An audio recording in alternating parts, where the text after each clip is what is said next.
और चलिए अब खबरों में आगे बढ़ते हैं, बात करते हैं पश्चिम बंगाल की, जहां पर त्रिस्तरीय पंचायत चुनाव के नतीजे आज घोषित किए जाएंगे। दरअसल आज सुबह 8 बजे से ही वोटों की गिनती जारी है। मतगणना के दौरान सभी मतगणना केंद्रों पर केंद्रीय बलों की तैनाती भी की गई है। निष्पक्ष मतगणना सुनिश्चित कराने के लिए मतदान केंद्रों पर सीसीटीवी कैमरे लगाए गए हैं। वहीं बता दें कि बीते शनिवार को पश्चिम बंगाल के कुल 63,229 ग्राम पंचायत सीटों के साथ 9,730 पंचायत समिति और 928 जिला परिषद की सीटों पर मतदान संपन्न हुआ था। चुनाव के दौरान हिंसक घटनाओं में कई लोगों की मौत हुई थी। इसके बाद सोमवार को करीब 700 बूथों पर दोबारा से वोटिंग कराई गई।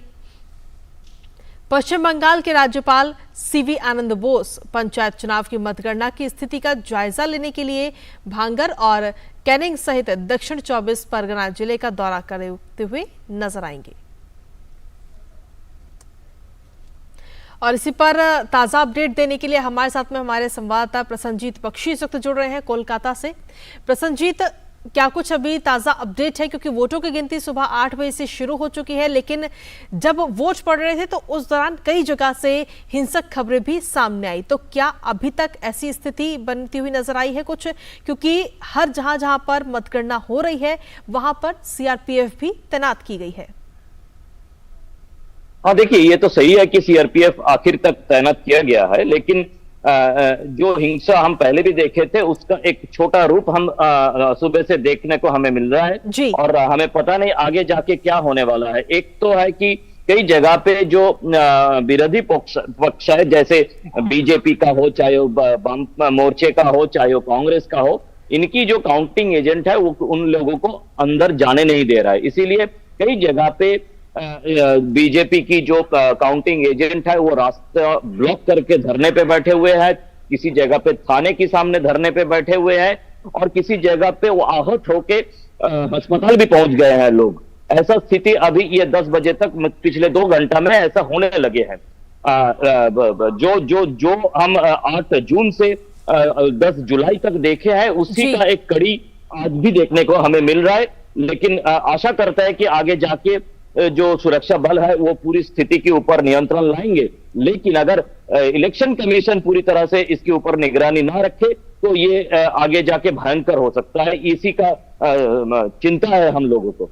कृतिका। बिल्कुल प्रसन्नजीत, चिंता तो वाकई बहुत है। हालांकि सीआरपीएफ इस वक्त वहां पर पूरी तरह से तैनात है जिन जिन जगह पर मतगणना हो रही है, लेकिन साथ ही आपसे जानना चाहेंगे कि मतगणना जब 8 बजे शुरू हो चुकी है तो कब तक नतीजे सामने आने की उम्मीद है?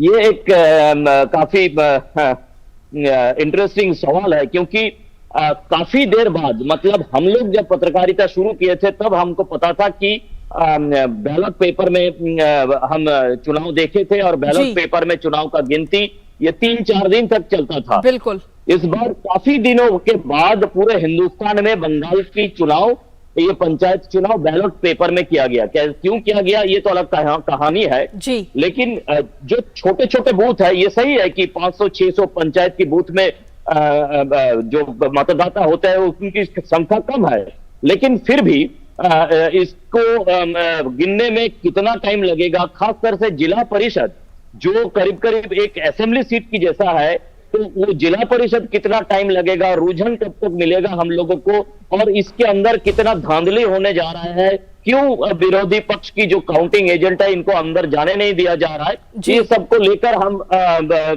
देख रहे हैं कि, और ये जो नौजवान है इनको भी अभी लग रहा है कि ये जो बैलेट पेपर की गिनती है इसको कैसे किया जाता है इसका बारे में भी पता नहीं है। तो ये देखने लायक है कि कितने देर में ये चुनाव का गिनती खत्म हो या रुझान हमें मिलने लगे। जी।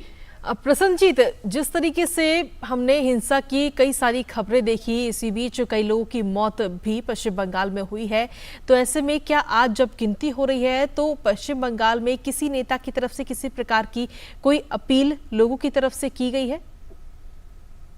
देखिए, अपील तो बीजेपी की तरफ से बार बार किया जा रहा है और शुभेंदु अधिकारी भी आज अपील किया है। सुकांत मजूमदार जो प्रदेश अध्यक्ष है उन्होंने अपील किया है।